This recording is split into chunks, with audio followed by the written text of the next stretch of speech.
काही ना काही कारणामुळे स्त्री किंवा पुरुष दोघांच्याही डोळ्यांच्या ज्या पापण्या असतात त्या गळतात, त्यांची जी हेल्थ आहे ती खालावते.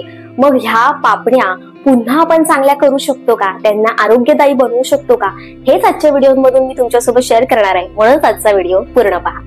आजचा व्हिडिओ सुरू करण्याआधी नमस्कार मंडळी, मी योगश्री विना आपल्या चॅनलवर दर आठवड्याच्या मंगळवारी योग आणि दर आठवड्याच्या सॅटर्डे शेअरिंग भागामध्ये नेमक्या खऱ्या आयुष्यातल्या प्रश्नांची उत्तरे कशी शोधायची हे तुमच्यासोबत शेअर करत असते. म्हणूनच आपल्या चॅनलला तुम्ही सबस्क्राईब करा, बेल आयकॉनवर क्लिक करा, म्हणजे माझ्या सगळ्या व्हिडिओचं नोटिफिकेशन तुमच्यापर्यंत पोहोचेल. तसंच आपल्या अनाहत योग चिकित्सा केंद्राचे ऑनलाईन योग वर्ग आणि मेडिटेशनचे वर्ग चालू आहेत. त्यासंबंधी जर तुम्हाला ऍडमिशन घ्यायचं असेल, एनरोल व्हायचं असेल तर खाली डिस्क्रिप्शन बॉक्समध्ये नंबर दिलेला आहे, तिथे तुम्ही आम्हाला कॉल करू शकता किंवा आम्हाला व्हॉट्सअप मेसेजेस करू शकता. चला तर असं कोणतं हॅक आहे किंवा या हॅकमुळे आपल्या पापण्या रिग्रोथ होऊ शकतात का, आणि हे मी खरंच स्वतः माझ्यावरती एक्सपेरिमेंट करून हा व्हिडिओमध्ये तुम्हाला सांगितलेलं आहे. कारण आपल्या सॅटर्डे शेअरिंग भागामध्ये आपण खऱ्या आयुष्यातल्या प्रश्नांची उत्तरं शोधतो, खरे एक्सपिरियन्स तुमच्यासोबत शेअर करत असतो. तर हे सिरम बनवायचं कसं, हे सिरम बनवण्यासाठी आपल्याला लागणार आहे विटॅमिन ईच्या ह्या गोळ्या. विटॅमिन ईच्या ह्या गोळ्या आपल्याला नॉर्मल मेडिकल स्टोअर मध्ये सुद्धा 40 ते 50 रुपयाच्या रेंज मध्ये मिळतात. मी हे जेनेरिक मेडिकल मधून घेतलंय, त्याच्यामुळे मला हे 30 रुपयाला मिळालंय पाकिट पूर्ण.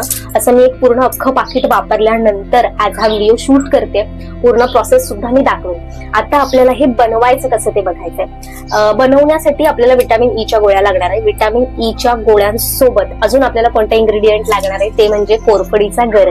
कोरफडीचा गर कार्ड आपल्या घरी जो असतो तो वापरला तरी चालतो.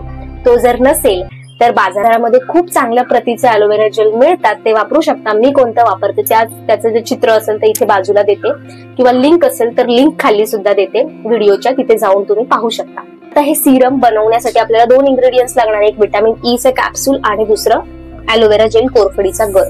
एका वाटीमध्ये छान ही जी कॅप्सूल आहे त्या कॅप्सूलला बाहेर काढायचं आणि स्वच्छ छान सॅनिटाईज केलेली सुई किंवा पिन घ्यायचं आणि इथे टोकाला छानपैकी होल करायचा, मारायची, आणि ते आपल्याला वाटीमध्ये काढायचं. एका वेळेस एकच कॅप्सूल घ्यायचं आहे, कारण आपल्या पापण्या काही आपल्या केसांसारखे लांब नसतात.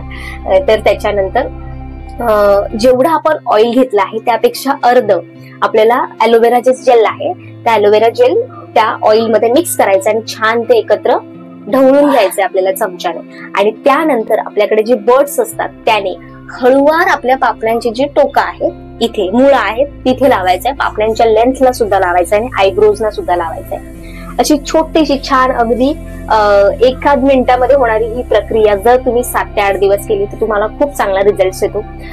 दुसरी गोष्ट, आपल्याला हे करत असताना समजा डोळ्यांमध्ये जळजळ जाणवली किंवा डोळ्यांमध्ये आपल्याला खूप अश्रू यायला लागले किंवा अजून काही तुम्हाला असं वाटलं की मला त्रास होतोय, तर ही रेमेडी करू नका. डोळ्यांना आधी मेन तुमच्या काही दुसरा प्रॉब्लेम आहे का तर ते डॉक्टरांशी बोलून घ्या आणि त्याच्यानंतर करा. मी बरीच वर्ष वापरते, म्हणजे साधारण 2-3 वर्ष मी वापरते, त्याच्यामुळे मला काही, आणि रेग्युलर नाही वापरत, साधारण वर्षातून एकदा वगैरेच हे वापरावं लागतं मला. कारण आपलं शेड्यूल एवढ्या शिस्तीचं आहे ना, म्हणजे झोप वेळेत, खाणं पिणं वेळेत, त्याच्या उलट आहे सगळं. खूप प्रयत्नांनी सगळ्या गोष्टी जागेवरती आणाव्या लागतात आणि तो रोजचाच प्रयत्न असतो. तरी पण मी प्रयत्नात असते या की जेवण वेळेवर व्हायला पाहिजे, अभ्यास वेळेवर व्हायला पाहिजे, झोप वेळेवर व्हायला पाहिजे.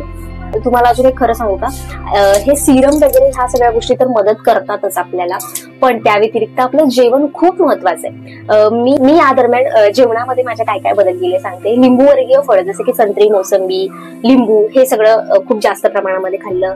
बिया खाल्ल्या सूर्यफुलाच्या, अळशीच्या, भोपळ्याच्या. आहारामध्ये पालेभाज्या तर आपल्या असतात, सलाड असतं. साखर ऑलमोस्ट बंदच होती. आता 8 दिवस हे सिरम वापरल्यानंतर माझ्या भुवयांमध्ये काय फरक पडला तो मी प्रामाणिकपणे इथे दाखवते. कोणत्याही प्रकारचा काही मस्कारा वगैरे लावलेला नाही. अजून एक गोष्ट मला तुम्हाला सांगायचं विसरले मी, बर्ड्सच्या ऐवजी तुम्ही मस्काराचं ब्रश मिळतं एक, जे प्लेन असेल, त्याला मस्कारा वगैरे आतमध्ये काही नसतं, तर त्या डबीमध्ये तुम्ही ते सिरम भरून त्या मस्कारासारखं सुद्धा ते लावू शकता.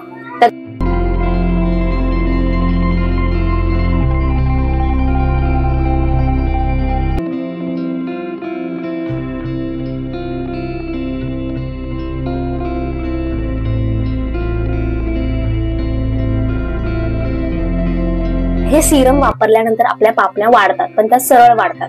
मग त्यांना आपल्याला छान कर्ल सुद्धा करायला हवं. तर ते कर्ल कसं करायचं त्या ब्लॉग मध्ये मी दाखवलेलं आहे. त्यासाठी तुम्हाला असा एक कर्लर मिळतो, चिमटा, पापण्या कर्ल करायच्या, तर त्याने तुम्ही ते करू शकता.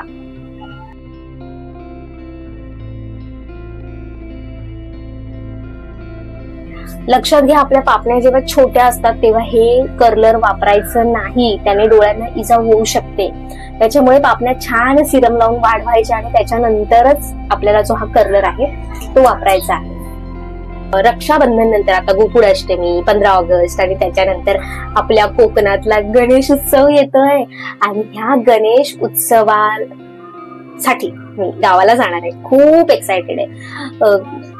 गणेश उत्सव म्हणजे पर्वणी असते आपल्या एका वर्षामध्ये.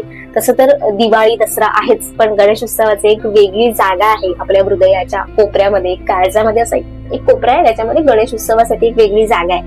तर कोकणामध्ये जाणार आहेत आणि आपला पहिला ब्लॉग जो आलेला आहे, खरं तर हा व्हिडिओ बनवण्यामागचं कारणच ते की त्या ब्लॉग मध्ये मी तयारी करत असताना सांगितलं होतं की मला पापण्या माझ्या गेल्या होत्या, टकलू झाले होते मी, आणि मग त्याच्यानंतर मला त्या वाढवण्यासाठी काय काय करावं लागलं ते मी सिरम बनवलं होतं. तर सुचिता कोडे म्हणून आपली एक मैत्रीण आहे, तिने छान कमेंट दिली होती की तिला यासंबंधी माहिती हवी होती आणि ऑफकोर्स तुम्हाला सगळ्यांपर्यंत ती मला पोहोचवायची होती, म्हणून आजचा व्हिडिओ केला. आणि तो पहिला ब्लॉग होता, तो सुद्धा याच्यानंतर नक्की जाऊन पहा. देवबाबळी नाटकाचा तो ब्लॉग आहे आणि माझा पहिला ब्लॉग आहे, माझा पहिला प्रयत्न आहे ब्लॉग करण्याचा. दुसरी गणेश उत्सवासाठी गावाला जाणार आहे.